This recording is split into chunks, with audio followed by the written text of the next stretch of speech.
사랑하는 유영교회 성도 여러분, 또 이 방송을 시청하는 모든 성도 여러분, 주님의 은혜 가운데 지난 밤도 평안하셨습니까? 오늘 우리가 함께 나눌 말씀은 여호수아서 22장 21절로부터 34절 말씀까지입니다. 여호수아 22장은 아주 간단하고 단순한 이야기가 기록되어 있는데요. 이제 가나안 정복 전쟁을 마치고 땅 분배까지 끝이 났습니다. 그때 여호수아가 요단 동편을 기업으로 받은 르우벤 지파, 갓 지파, 그리고 므낫세 반 지파 대표들을 불러서 전리품들을 가지고 이제 너희 땅으로 돌아가라는 명령이었어요. 사실 그들이 요단 동편의 땅을 받는 조건이 뭐였냐면 가나안 정복의 선봉에 서서 싸우라는 것이었거든요. 그거는 모세 때뿐만 아니라 여호수아 때도 그 조건이 유효했습니다. 또 그들은 선봉에 서서 형제들과 함께 가나안 정복 전쟁을 했습니다. 그리고 그 약속을 지켰습니다. 이제 그 전쟁이 다 끝이 났으니 너희는 너희 집으로 돌아가라는 명령이었어요. 그런데 문제는 그들이 돌아갈 때 요단 강변에 큰 제단을 쌓은 거예요. 그것을 서쪽 지파들이 알았는데 이게 오해가 됐던 것입니다. 그들이 단을 쌓은 것은 실제로 실로에 와서 제사를 드리지 않겠다거나 혹은 독자적으로 자신들이 제사를 드리겠다는 의도로 단을 쌓은 것이 아닌데 서쪽 지파, 요단의 서쪽 지파들은 그렇게 오해를 했다는 겁니다. 그러면서 어떤 사건과 오버랩이 되냐면 시딤에서 일어났던 바알부올의 이 범죄, 우상을 섬기며 음란을 행했던 이 사건과 오버랩이 된 거예요. 그로 인해서 하나님의 진노로 24,000명이 죽는 사건이거든요. 또 가나안 초기에 아간의 죄가 오버랩이 되면서 두려웠던 것입니다. 아간 한 사람 때문에 아이성의 패배를 맛보지 않았습니까? 그렇죠? 그렇게 하나님의 진노에 대한 두려움이 그들에겐 생긴 거예요. 그러면서 내전도 불사하겠다는 결전의 의지를 불사르고 있을 때 엘리아살의 아들 비느하스를 중심으로 각 지파의 천부장들 한 명씩을 뽑아서 대표단을 꾸리고 요단 동편의 르우벤과 갓과 므낫세 지파의 대표들을 만났습니다. 그리고 그들과 대화를 하면서 오해가 풀려 화해를 하는 사건이 기록된 게 바로 22장입니다.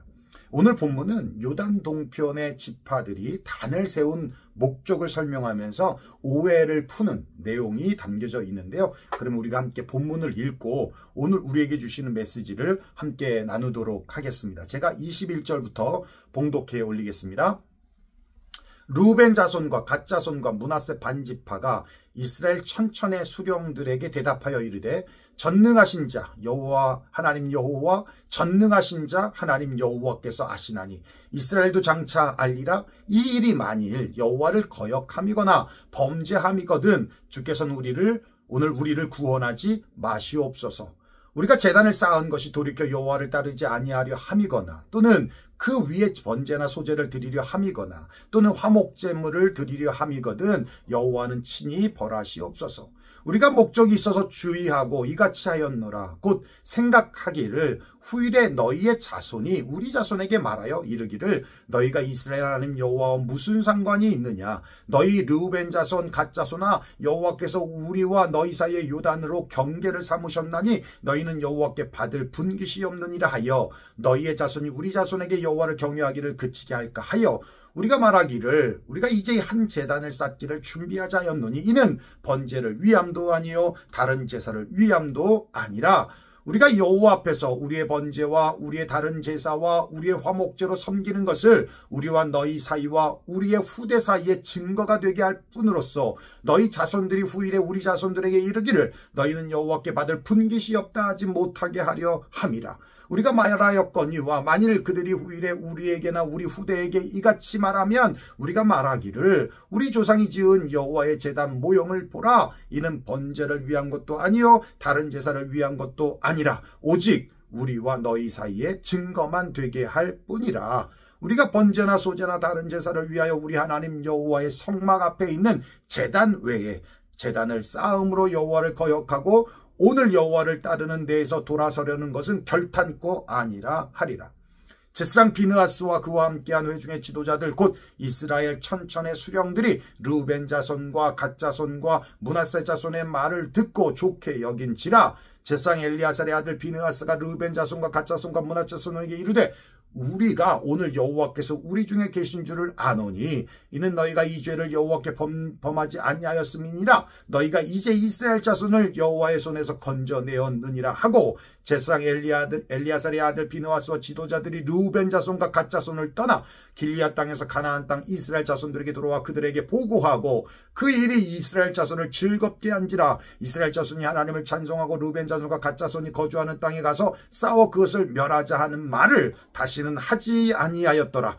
르우벤 자손과 갓 자손이 그 제단을 에시라 불렀으니 우리 사이에 이 제단은 여호와께서 하나님이 되시는 증거라 함이었더라. 아멘. 오늘 본문은 여기까지입니다.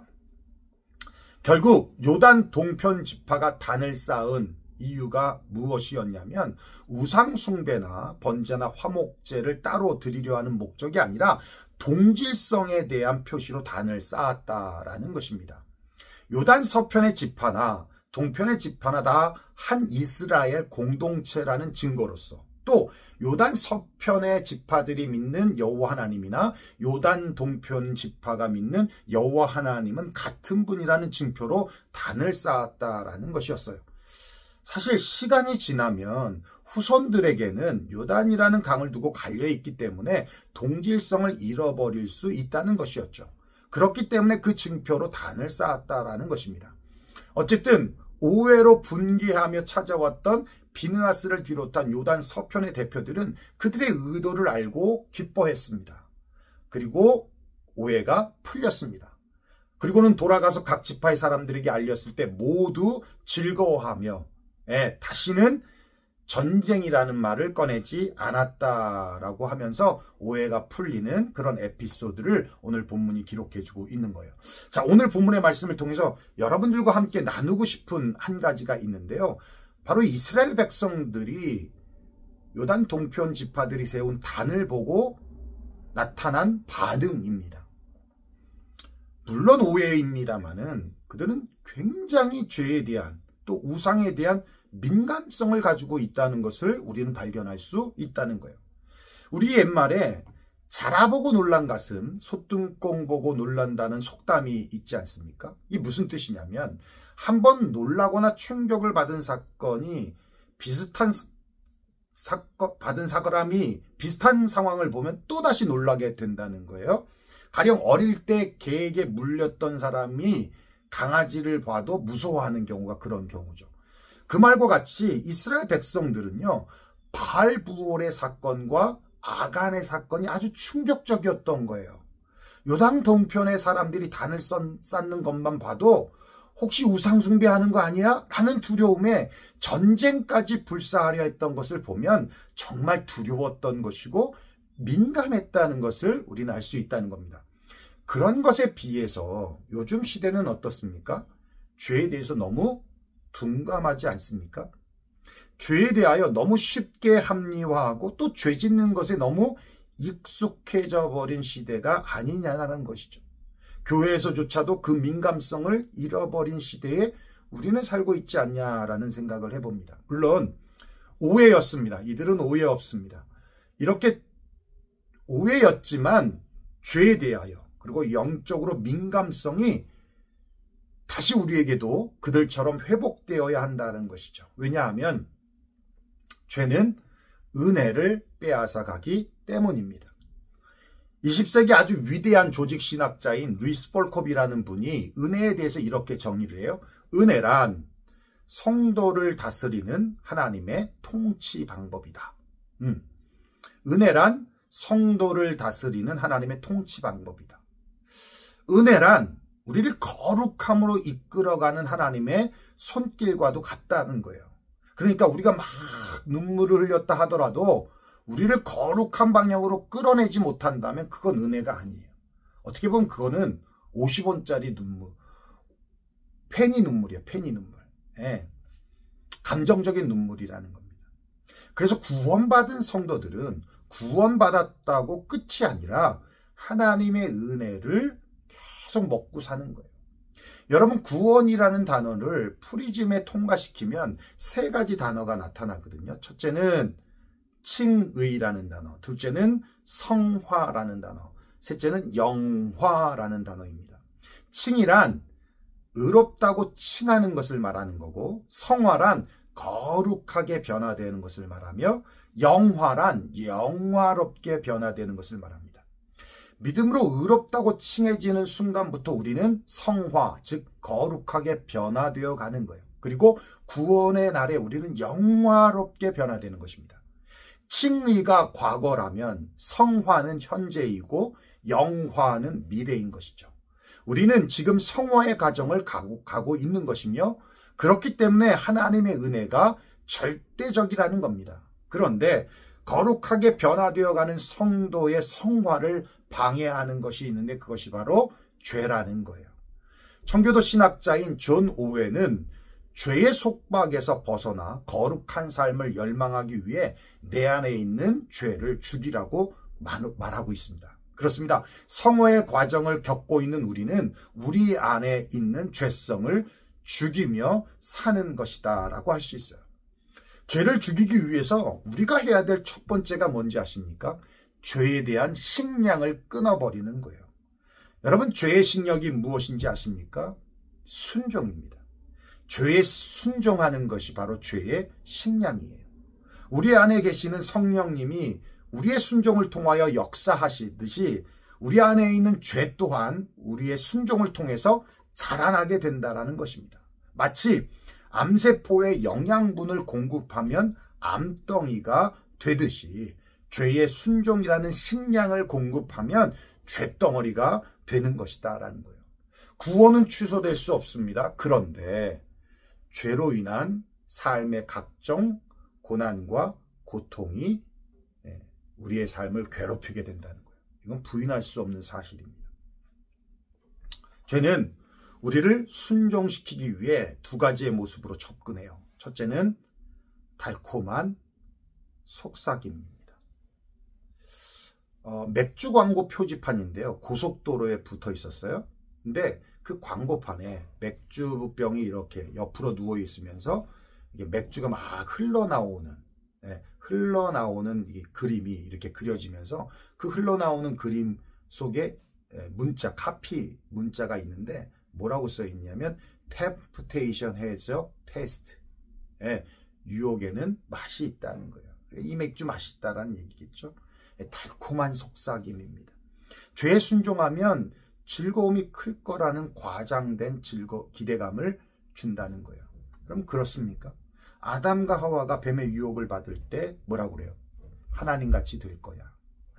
근데 정말 그렇게 됐습니까? 아니요. 저주를 받았죠.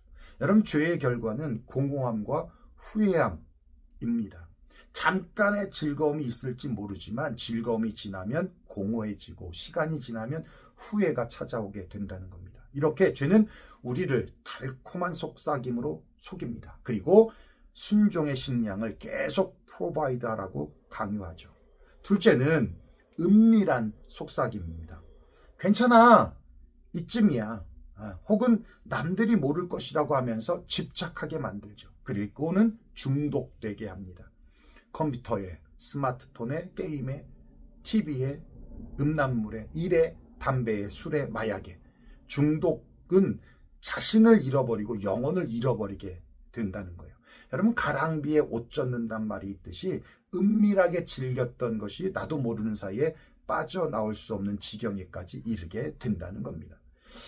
죄의 궁극적인 목적은 죄에 순종하여 죄를 범하는 것에 있는 것이 아니라 결국은 우리를 장악하는 것에 있습니다.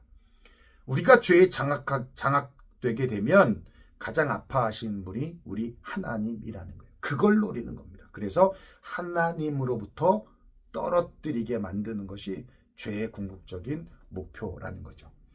사무엘 볼턴은요, 하나님께 순종하고자 하는 의지가 없는 것을 wickedness, 사악함이라고 하고요. 순종할 힘이 없는 것을 weakness, 연약함이라고 명확하게 구별해주고 있어요. 하나님께 순종할 의지도 없으면서 연약함이라는 것으로 포장하여 죄를 합리화해서는 아니 된다라는 겁니다. 우리가 죄를 짓잖아요. 그러면서 하나님 제 연약함으로 죄를 지었습니다. 예, 그럴 수 있죠. 그런데 순종할 의지도 없으면서 죄에 대한 저항할 마음도 없으면서 그렇게 하나님 앞에 고백한다는 것, 그걸 사악함이라고 얘기하는 거예요. 하나님께 대한 순종하고자 하는 의지가 있어야 합니다. 죄에 대한 분명한 저항의 의지가 있어야 한다는 거예요. 하나님께서는 순종하고자 하는 의지가 있는 사람에게 순종할 힘을 주십니다. 죄가 아닌 의에 순종하며 살 때 하나님의 역사가 나타나는 겁니다. 죽기까지 순종한 예수님의 삶과 같이 항상 성령에 순종하시기를 바랍니다. 그럴 때 죄의 식량이 끊기게 될 것이고 죄가 우리의 삶을 지배하지 못하게 될 것입니다. 분노가 들 때 분노에 순종하지 마십시오. 질투하는 마음이 들 때 질투에 순종하지 말라는 겁니다. 미워하는 마음이 들 때 미움에 순종하지 마십시오. 죄에 순종하지 마십시오. 순종하는 순간 하나님의 마음을 아프게 하는 것이고 거룩함을 잃어버리게 되는 것이며 죄의 지배를 받게 된다는 겁니다.